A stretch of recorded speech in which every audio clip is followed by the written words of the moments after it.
Well, it's the fourth phase of the Lok Sabha election today. Polling has begun in 96 constituencies across 10 states and union territories. And all eyes, like Vedant said, are going to be on those 25 seats in Andhra Pradesh and 4 seats in Odisha because simultaneous polls are taking place. But with this, it's curtains on the elections in the south of India, Vedant. Absolutely. So, of course, the alliance arithmetic is crucial in these states. You have heavyweights in the fray. But, of course, all eyes also on the heartland states of Bihar, Madhya Pradesh, UP. It's a prestige battle for Akhilesh Yadav in Kannauj. And we have our team of reporters spread across the length and breadth of the country. Uma Sudhir is joining us from Hyderabad in Telangana. Pratibha Raman is in Vijayawada. Nazir Masoodi from Srinagar, the first vote in Srinagar after the scrapping of Article 370. Saurabh Gupta is joining us from Asansol. Radhika is joining us from Pune. Ratndeep Chaudhary from Behrampur in Odisha. And Anurag Dwari from Madhya Pradesh. Well, we'll be getting you a 360-degree view of what's happening in this election. But first, it's over to you, Uma, because all eyes are really going to be on the key south states of Andhra Pradesh and Telangana. And of course, with this, the election comes to an end as far as the south of India is concerned. You are in Hyderabad, but break it down for us. What is the big picture as far as Andhra Pradesh and Telangana are concerned? Andhra Pradesh, of course, seeing simultaneous polls this time around. The state polls, many say too close to call. But as far as the Lok Sabha elections are concerned, it's advantage BJP one way or another. Thank you, Rishika. The biggest interest, certainly I must say, is in the Andhra Pradesh Assembly elections, because that's where you're talking about not the two national parties. They are in fact very marginal players, the Congress as well as the BJP. It is the three regional parties that are occupying the mind space of the people there, and it has been a very, very competitive, fierce battle there. And whoever is not going to make it in this election will probably have a battle for survival post this, and therefore that big push that they have been giving all through this campaign period. As you mentioned, after Telangana as well as Andhra Pradesh, you will be wrapping up the elections in the south of the country, where of course the BJP has been giving its big push. They are hoping that the numbers that they lose elsewhere in the states where they had in fact achieved saturation, should I say, that is something that they are hoping to make up from the south. And that's why we saw the Prime Minister as well as the Home Minister and all senior leaders in fact campaigning big, whether it was Tamil Nadu, Kerala, Karnataka. Already they do have a presence, but certainly Telangana and Andhra Pradesh as well. And this time in Andhra Pradesh, with the alliance that they have with the Telugu Desam and the Janasena together, they are hoping to recreate the magic of 2014, when the combination had managed to in fact defeat the YSRCP headed by Jagan Mohan Reddy, and therefore be able to get Lok Sabha as well as Assembly seats there, and perhaps hoping to be part of the government in Andhra Pradesh as well, while hoping that they can form the government, NDA can form the government at the centre. Yes, the BJP there in fact contesting as many as 10 Assembly and 6 Lok Sabha seats there, and the Prime Minister, the Home Minister, all of them making those promises to Andhra Pradesh. But shifting focus to Telangana, where just less than 6 months ago the picture was so very different. KCR was the dominant character, and now we are talking about KCR and the BRS in a situation where they need to be able to get at least a minimum number of seats to be able to survive and ensure that the party in a sense doesn't impound, because already we are talking about post this election, what can happen? Will the party actually split and merge with the ruling party here? Those are the kind of noises that the Chief Minister has been making here too. Even for Revant Reddy, who has been the star campaigner for the Congress, not just in Telangana but across the country, has been going across and emerged in many senses as a regional satrap for the party. Even for him, this is a very crucial election, because even though in 2019 they won only 3 seats in Telangana, just doubling that is not going to help him. He needs to perhaps get at least a minimum of 8 to 9 seats, 10 seats, because otherwise, there are going to be knives out for him perhaps in his own party. He has, of course, established himself as a established leader in many senses, getting a higher profile than just as the Chief Minister of Telangana, but for him to very critical, he's been talking about making it in double digits. Yes. For the BJP, Telangana is a very important state because this is where really realistically they are hoping to be able to make the numbers. Where I am, not just Lok Sabha poll, which is the Malkajgiri seat, but also the assembly seat where unfortunately after the death of Lasya, who was the BRS sitting MLA here, her sister Nivedita has been put up by the BRS. That was the winning party here. BJP, this man actually was in the Congress and now has jumped to the BJP as the candidate from the assembly to the parliament elections. Right. That is the kind of a picture that we are seeing. Many turncoats in this election, several of them from the BRS and coming to the Congress and the BJP as their candidates. So that has been the most important perhaps characteristic of this election, that it's the BRS, people who were from the BRS alumni who are now contesting on behalf of the BJP and the Congress, and the two national parties in big play here in Telangana, while in Andhra Pradesh, both of them in a sense marginal players. Back to you. Yes, and I also want to say here that I think it's perhaps been one of the most polarized campaigns that we've seen, Uma, given the fact that the BJP has almost, labeled the Congress, the BRS as anti-Hindu. I mean, there's been a lot of controversy, for instance, with Madhvi Lata's candidature in Hyderabad itself, a lot of controversial videos. So it has essentially been a very heavily polarized election.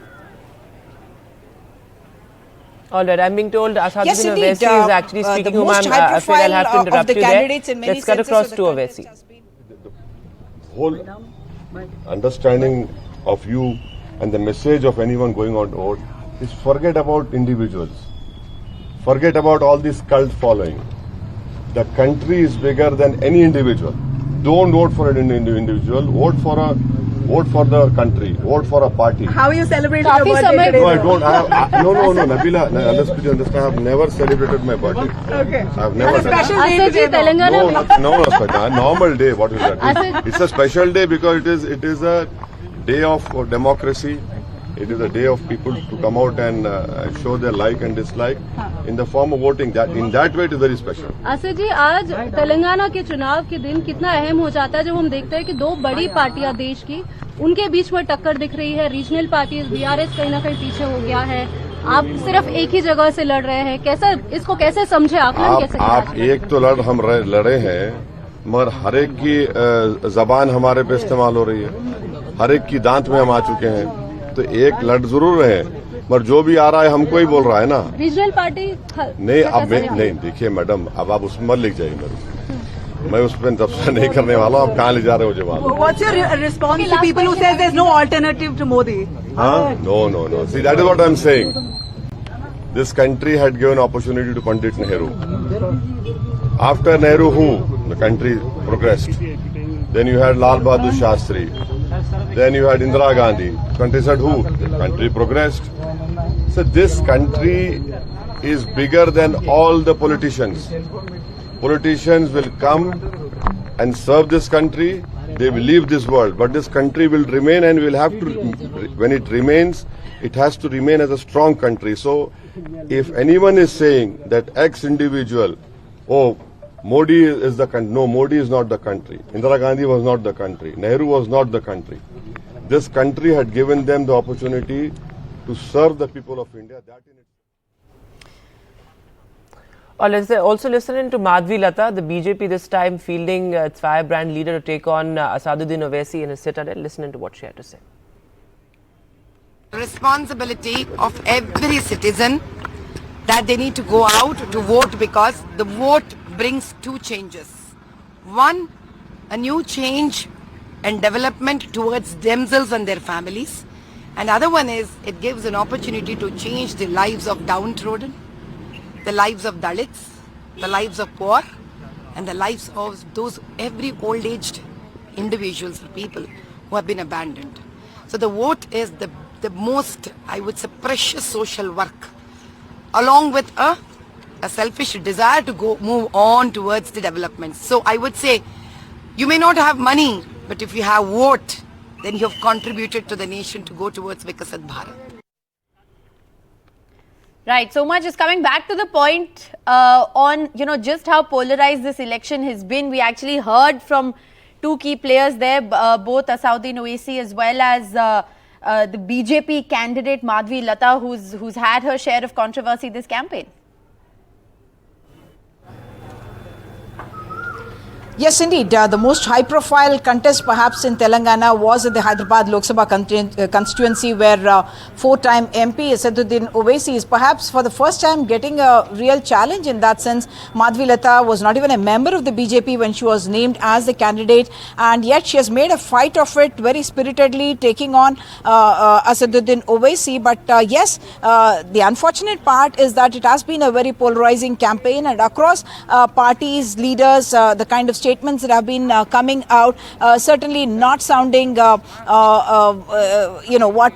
voters would like to see or what the country would best like to see spoken about on issues rather than on divisive lines. Yes, the Prime Minister was here and he did say that, the ABC, he spoke about AIMIM, BRS and Congress being anti-Hindu, and therefore that the vote should go for the BJP. On his part, Chief Minister Revanth Reddy, who has been the direct target of criticism by the Prime Minister as well, he accused the Prime Minister of being discriminatory towards non-BJP states, and saying that they were behaving like they were in charge only for Gujarat, and because of which he claimed that all the investments in fact were getting diverted. And he has also been saying he's of course accused in this particular case of a fake video in which he is Delhi police has booked a case against him, saying that he's in charge of the Congress campaign that had put out that kind of a fake video, which he claims, I don't need a fake video for that.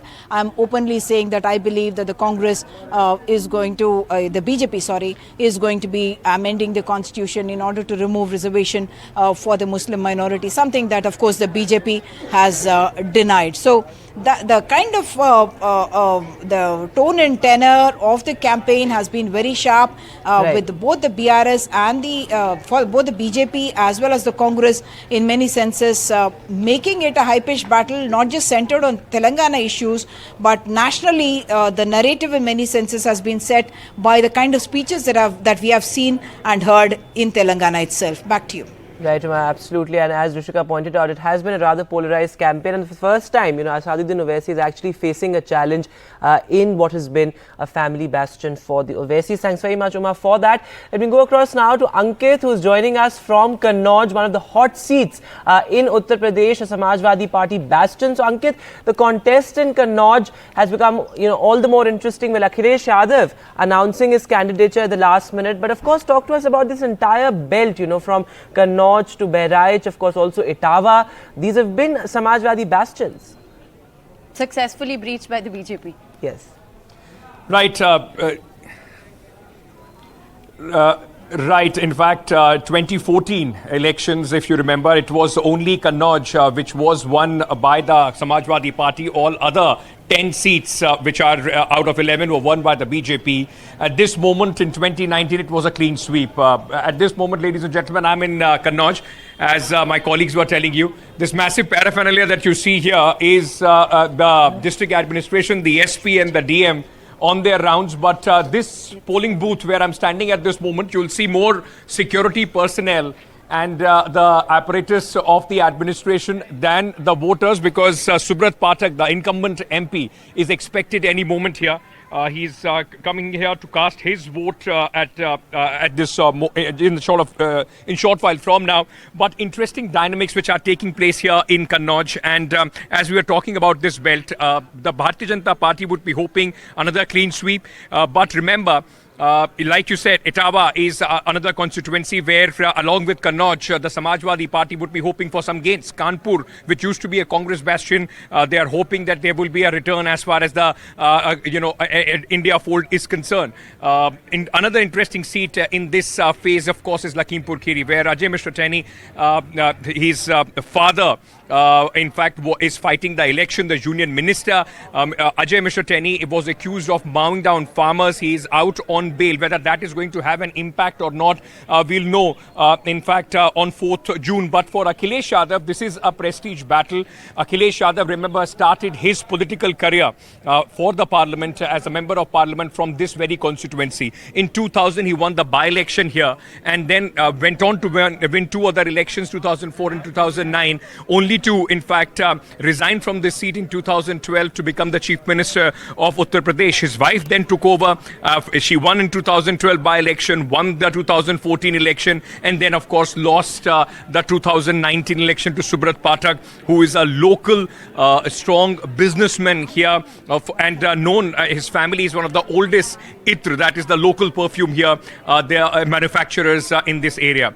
There are interesting caste dynamics. The BSP has put up a candidate from the Muslim community in hope that there is going to be division of votes. Is that happening? Possibly this election, and especially speaking about the city of Kannauj or the constituency of Kannauj, is going to be decided whether there is any breach in the Yadav vote, which is in substantial number, the Muslim vote, which is in substantial number, and the other OBCs, apart from the Yadavs, which are also in very substantial number, Dalits also in big numbers here, whether there is they are going back to the BSP. All those caste equations are possibly going to decide this election. But very, very interesting, in Akhilesh Yadav, who is not a voter from this constituency.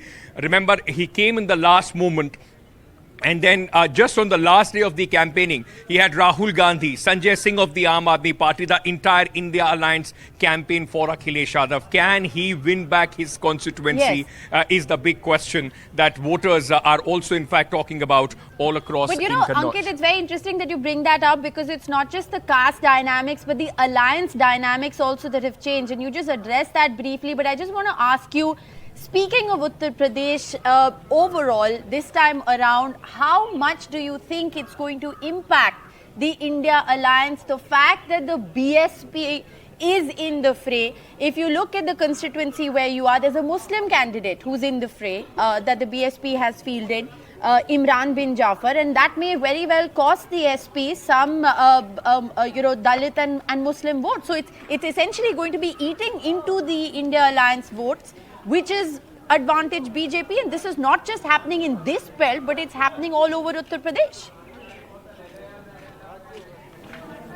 Well, actually, it is BSP is cutting both ways. In the first 3 phases, we saw that the BSP, in fact, the candidates were largely also in certain seats harming the prospects of the Bharatiya Janata Party. In Kannauj, the question is that how much of the vote, forget about the Dalit vote, because the Dalit vote largely in 2019, despite the BSP and the SP being in alliance, went to the Bharatiya Janata Party in big numbers. So if the BSP is able to cut down some of that Dalit vote, then possibly it is going to help the Samajwadi Party, because that was the vote that went, in fact, to the BJP. But yes, you're right with the minority, especially the Muslim vote. How much of that vote can that candidate cut into? That will be something that the Samajwadi Party chief would be worried about. Remember that the margins, both in 2014 and 2019, were not that big. Subrat Pathak won with about 12,000 votes last time. So the margins are not that high, in fact, for anybody, for Mr. Pathak or for Akhilesh Yadav to take some comfort in. But the fact remains that there is fair amount of anti-incumbency against the sitting MP as well. But that is being papered over by a lot of people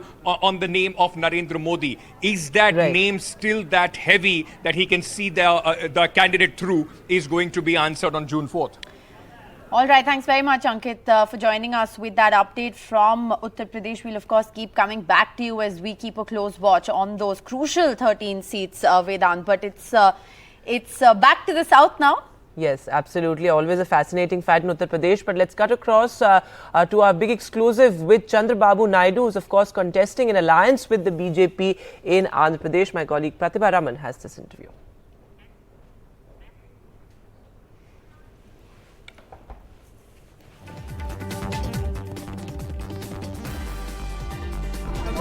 We have with us TDP leader Mr. Chandrababu Naidu. Sir, thank you so much for joining us. So what is your message to the voters? No, I gave very clearly, every voter has to exercise vote. All the way from America, Australia, New Zealand, all parts of the world, people have come.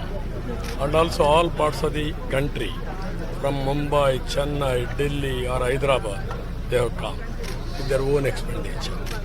That is the responsibility they are taking. I am so happy the way people are responding. It is unusual, unexpected, never before. Now, I am appealing all voters to come and vote. It is your duty. Then only you will have good governance and bright future. It is your right to vote and demand for future. So, as a voter yourself, what are the issues that you have in mind when you cast your vote? No. As a voter, I have come. I have exercised my voting. I have seen here the response. Every voter is in the polling station. That is the response. Not only here, throughout the state. I am very happy. Thank you so much, sir. So that was Mr. Chandrababu Naidu talking to NDTV and appealing to voters to come and exercise their franchise. With camera person Govind, Pratibha Raman in Andhra Pradesh for NDTV.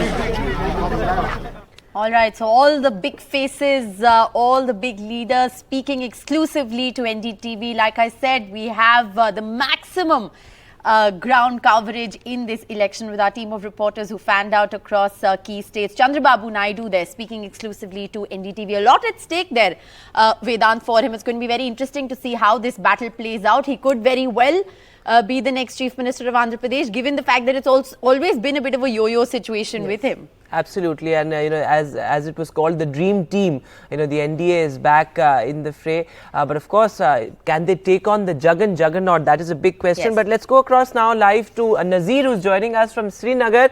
Nazir, a very interesting election in Srinagar. You have a terror victim against a terror accused, but a positive story coming out already with no boycott calls this time.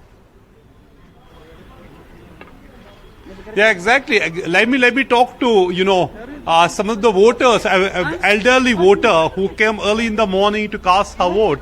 आप बताएं कि सवेरे ठंड भी थी, तब भी आपने कहा वोट डालें?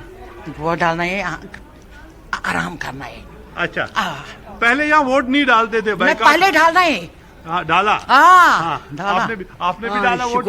क्या इश्यू है जो वोट डालने के हैं? इंशाल्लाह कामयाब हो जाएगा. इंशाल्लाह वो करेगा अच्छे काम. हम दुनिया के लिए करेगा वो अच्छा काम करे इंशाल्लाह. तो आप कहते हैं जो आप जिसको आप वोट डालेंगे अच्छा काम करेगा. इस साल कोई डर वगैरह नहीं है, पहले होता था. ना कोई नहीं. डर नहीं है. अपना मर्जी. वोट डालना अपना मर्जी है. किसी का डर क्या करेगा कोई. अच्छा. अपना मर्जी किसको डालना वो पानी मर्जी है. बहुत शुक्रिया. बहुत शुक्रिया. पानी मर्जी है. शुक्रिया.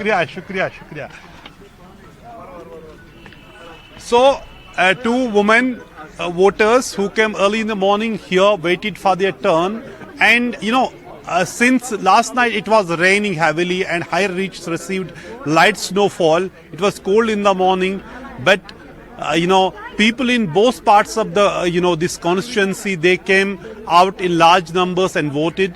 This is the place where Farooq Abdullah and Umar Abdullah is expected to come to vote. This is the polling station where you can see here. I'll show you.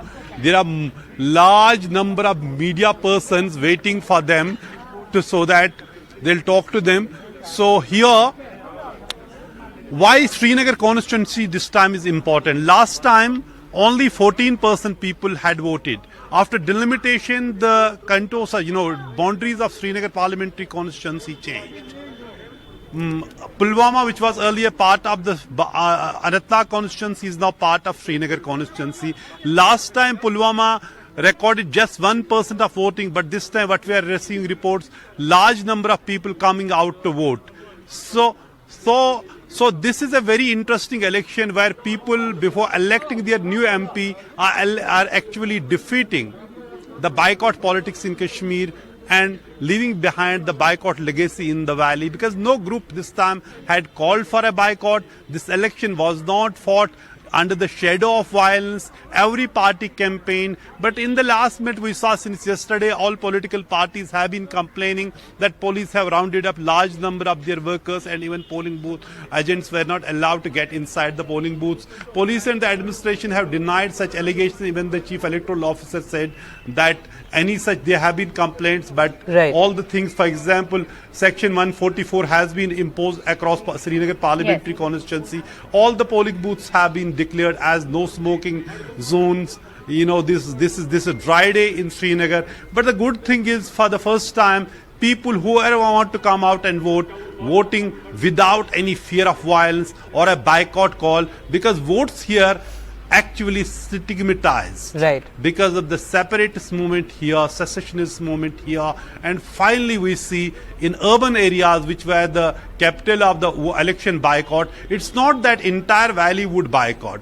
Despite militancy, people would come out to vote in spite of militancy and violence. These were urban centers in the valley which would boycott elections, but now even the urban centers coming out to vote. That's a good thing, good change in the valley in this election. It is the first election post abrogation of 370, and people are trying to make this statement which they have during the campaigning as well, and which is reflected in the voting today also. Absolutely, really heartening there, Nazir, especially those elderly women, how excited they were to cast their votes. Thanks very much for joining us with that. So an important election in Srinagar with no boycott calls this time, as Nazir has been reporting. Well, absolutely. It's going to be very fascinating to see, which way this plays out. But from Jammu and Kashmir, from Srinagar, let's now shift our focus to Bihar. Prabhakar is joining us live from Begusarai. Prabhakar, good morning to you. Begusarai, known as the traditional left bastion, but Giriraj Singh has been the strong man. I mean, last election, I think he defeated the firebrand leader Kanhaiya by over 4 lakh votes. I mean, really showing that he is the strong man as far as Begusarai is concerned. But there are key 5 seats that are going to the polls in Bihar. Break it down for us. What's at stake in this phase for Bihar? See, it's a very important phase as far as the NDA is concerned. All these 5 seats which are going to polls today, they are very critical. The big names in the fray, right? You have Giriraj Singh from Begusarai, you have Nityanand Rai, who is MOS home from Ujiarpur, and then you have Lalan Singh, who happens to be a former national president of JDU. He's contesting from Munger, and then you have Samastipur and Darbhanga as well. So very important. All these 5 seats, remember, were retained by NDA in 2019. So it is actually for them to retain the numbers. As far as the fight in Begusarai is concerned, Giriraj Singh is in fray here. He had defeated Kanhaiya Kumar. But remember, the last time it was a triangular contest. There was also a RJD candidate in the fray, and that made things easy for Giriraj Singh. This time it's 1-to-1 fight. You have a CPI candidate, Odisha Rai, who is directly confronting against Giriraj Singh. So it would be a tough fight for Giriraj Singh to sail through, because last time, because of the triangular contest, he had an edge and defeated Kanhaiya by a huge margin. So this is a very important phase, all the 5 phases which are going to poll today. And remember, right where we are standing, just 20 kilometers from here, Prime Minister is holding his public meeting. So that would also have an impact on today's poll, because Prime Minister has 3 meetings lined up, and it's geographically very close to where the polling is happening today. The first meeting happens to be in Hajipur, then Muzaffarpur, and then Chhapra. And geographically, if you calculate the aerial distance, it's merely 20 to 25 kilometers. Prime Minister is addressing people. It would go live on the channels, and that would have some impact on the polling which is happening today in Bihar. Absolutely, that's interesting, because the Prime Minister has been campaigning a lot in Bihar, but also looking at Jharkhand, Prabhakar, this is the first phase that Jharkhand actually is voting. Interesting that it's there also the tribal vote is extremely critical as far as Jharkhand is concerned. Break it down for us, the key contests in Jharkhand and the national significance as well. See, there are 4 constituencies of Jharkhand which are going to poll today. The most important candidate, the VIP candidate, you can say, in the fray is Arjun Munda from Khuti. That is the constituency which the people are eyeing. He is seeking re-election for the 2nd time. He has been a union minister. He is still holding 2-3 important portfolios at the center, and he is contesting from the area which is tribal belt. Khuti happens to be very near to Ranchi. It's a tribal belt, and the person whom he is contesting against, he happens to be a very strong local tribal leader. So this time, even for Arjun Munda, it's a tough contest actually in Jharkhand, and the Home Minister was there. All the senior BJP leaders, right from Rajnath Singh, Home Minister, they have all put their might behind Arjun Munda, trying to ensure that he sails through. But Arjun Munda knows very well, and we at NDTV also covered him when he was on his campaign trail. So we saw it. We saw it on the ground that it's going to be a tough battle for Arjun Munda as well. Absolutely. You spoke of the tribal vote, and one of the tallest tribal leaders in Jharkhand, ex-Chief Minister Hemant Soren, is in jail. So, of course, it's happening in the backdrop of that as well, how that plays out and how that, which way does the tribal vote swing? Of course, that is a big question there. So, interesting contest in Bihar and Jharkhand. Prabhakar, thanks very much for that. And with that, we'll take a short break now, but this remains our top focus on it.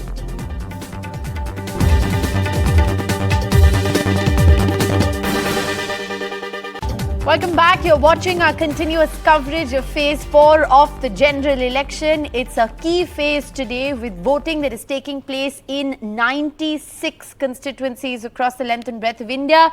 We'll shift our focus now to Maharashtra, where voting is underway in 11 seats. All right. Those are pictures that we're getting at the moment of Chandrababu Naidu casting his vote. Vedant, it's an important battle for Chandrababu Naidu. He spoke just a short while ago exclusively to NDTV. A lot at stake there as far as Chandrababu Naidu is concerned. He's, of course, fighting to wrest back the post of Chief Minister. It's a close contest between Jagan Mohan Reddy and Chandrababu Naidu as far as the Andhra Pradesh Assembly poll is concerned. And he's, of course, in alliance formally with the BJP as far as the Lok Sabha polls are concerned. Absolutely. It's been a high voltage campaign with the Prime Minister campaigning with Chandrababu Naidu and Pawan Kalyan also. So, of course, a lot of star power there. Chandrababu Naidu there casting his vote. They were called the Dream Team back in 2014. But, of course, now they've come back in alliance. So, though Nishtha Gautam, senior journalist, is with us in studio. As we stay on these pictures, Nishtha Gautam, we remember that Chandrababu Naidu exited the NDA, exited the alliance on a rather sour note, over the issue of the capital, over the issue of the special status. Right. Many would say that this is a desperate alliance between the BJP, TDP and the Jana Sena. But how do you see the battle in Andhra Pradesh? Certainly a battle of personality cults as well with Chandrababu And no Naidu. permanent friends or enemies in politics. Absolutely. I remember in 2019 elections, Chandrababu Naidu had the choicest words reserved for his now allies and best friends, the Prime Minister and the Home Minister, and I'm sure he's going to get really embarrassed about them. But as you said, Rishika, there are no permanent friends or enemies. Yes. And the interesting thing about these alliances is that it just adds a lot of flavor to the politics, and there is absolutely no evidence that because certain alliance happens, the vote bank carte blanche moves moves in favor of the alliance, because sometimes it backfires. It has happened in UP in 2014, for example. We saw that the Samajwadi Party and Congress Party, when they were in alliance in 2014, it was a disaster for both of them, and the Samajwadi Party vote bank, the Yadav vote bank, actually moved lock, stock, barrel to the BJP. So to say that an alliance is always a win-win situation is a little innocent, I'd say, but definitely it does add a lot of character and hope for all the parties concerned. And a quick word, Nishtha, from you on the state election as well. Andhra Pradesh is a key battle between Jagan and Chandrababu Naidu, Pawan Kalyan. And, if you look at the larger picture as far as the Lok Sabha election in Andhra Pradesh is concerned, one way or another, one, of course, is in alliance. Chandrababu Naidu, Pawan Kalyan in alliance with the BJP. But, Jagan Mohan Reddy is also considered to be close to the Prime Minister. The YSRCP has extended outside support to the NDA alliance on key issues in Parliament as well. So it is advantage BJP one way or another. And would you say the same about Odisha as well?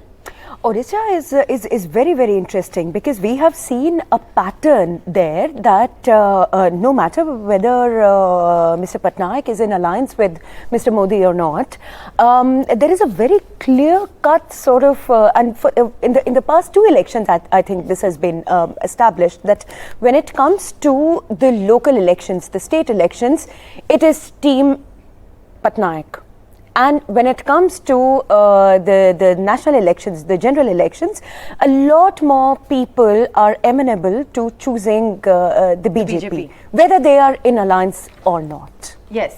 I mean, it was a huge jump for the BJP last time around. In Odisha, and they are mainly at the cost of the Congress. Yes, yes, mainly at the cost of Congress, because that's what I've been maintaining it, that BJP is very good at taking up the space that weaker parties, Congress in majority of the states, has vacated.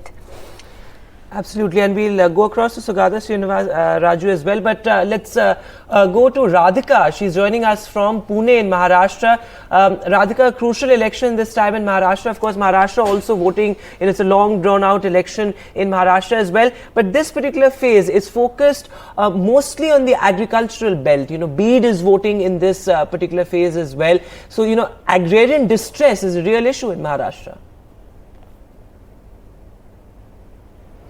Certainly, agrarian distress is certainly a big issue, and also, as you said, Maratha quota agitation is also looming large as far as several of the rural constituencies are concerned. So this time, of course, 11 seats going to polls. It's it's sort of western Maharashtra, northern Maharashtra, as well as Marathwada regions, and it's a mix of rural, urban, and semi-urban. And at the moment, I'm standing in Pune, which is an urban constituency, and as you can see, Pune had recorded just about 49% turnout last year, but looks like that will be surpassed because we are seeing long queues since morning. Since 7:30 a.m. people have been queued up here in this particular polling booth. Let me go across to some of the voters. I'll start with first-time voter actually.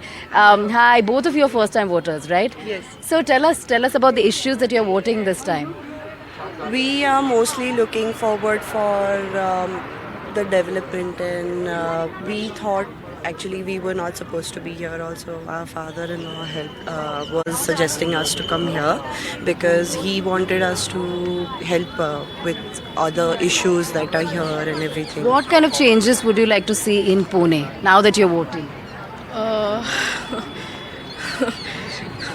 Okay, I'll just go across to some more voters. Sir, you wanted to speak. So what are some of the changes that you'd like to see in Pune? You're voting, you just said that you're voting for the first time. No, I'm not voting for the first time. Okay. It's my right. I use it every year, Okay. every time. The first is road discipline. Okay. It's impossible. This crowd is going up. Huge number of vehicles on the road, but there's no discipline, no rules. And I'm surprised that not many accidents are taking place because we are basically defensive driver. Road discipline is something that should happen. Should happen. Yeah. So you just came out after voting? Yeah, okay. So tell us, what did you vote for? Not who, what did you vote for? The issues that you voted for. I did vote for the progress of the country, for the country. Okay. Ma'am, what about Definitely for the development of the country. Okay, let me go across to some more voters here. Ma'am, tell us about the issues that you're facing in Pune. Most of the time it is traffic congestion. Whatever we need about 45 minutes to travel, we are taking almost 1.5 hours. So that is one major issue. And please don't cut down the trees and bring down the beauty, please. Okay. So there should be some more planned development. So environment, traffic. Yeah. So what about you? What are the changes you'd like to see in the city? Discipline, actually, I personally feel okay that even the citizens of the country also need to understand their own responsibilities. Okay, people do not follow the rules. There are rules available. People don't follow the rules, especially traffic is concerned. At the same time, police department, okay, they also do not do the job properly. All right, so there you heard it from voters in Pune. They're talking about traffic discipline. They are talking about environmental issues. And of course, employment, jobs, education are something that several of the young voters had been telling us since morning. And let me also, before I conclude, there is a photo booth as well that's set up right here for voters. So yes, so that's the kind of turnout we are witnessing. Quite huge as far as urban constituency of Pune is concerned. Well, nice to see those long queues, Vedant, at an urban polling station in Pune there. Typically the cities are most guilty of voter apathy and low turnout, with political indifference, looming large. But let's get in a quick word from Sugata Srinivas Raju. You've been listening in very patiently. I want to just, get a sense of the overview as far as the elections in Andhra and Telangana are concerned. With this, of course, it's the election in the south of India is over. It's Andhra Pradesh, of course, key battle with simultaneous polls, but Telangana also, in a certain sense, a prestige battle as far as Revant Reddy and the Congress is concerned. Yeah, thank you. Yes, indeed, Andhra is the most complicated election, I feel, this season. It's probably, compared to the rest of the country, because it's not just, as you said, not just the state and, Lok Sabha polls together, but it's also a fight between families and dynasties and lots of, even when it comes to alliances, one really does not know where to draw the line. There are overlapping interests. So it's a fairly complicated election in Andhra Pradesh. And, Telangana is, again, a triangular fight. There is Congress, there is BRS, and the BJP is sort of very upbeat, with their vote share having gone up in the assembly elections 4 or 5 months ago. They're upbeat, and last time they had 3 seats, and I think they wish to sort of, increase it, and the BRS looks on the back foot.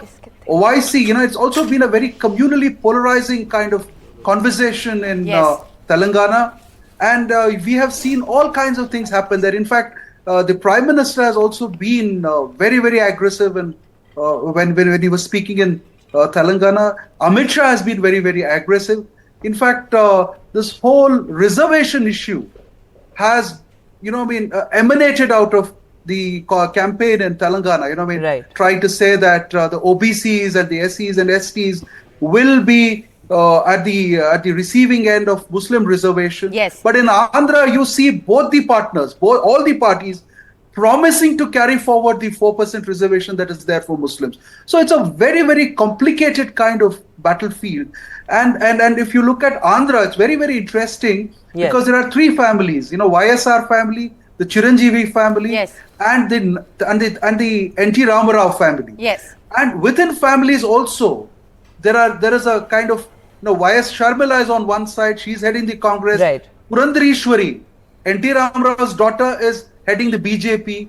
Then the son-in-law is heading the TJP. So it's a very, very complicated. Yes, absolutely. Right, Mrs. Srinivas Raju, thanks very much. Nishtha Gautam, also thank you for joining us with your perspective there. Of course, 96 seats and big faces in the fray. A lot is at stake, Rishika. Well, absolutely. Short break here. We'll be back with more on the other side.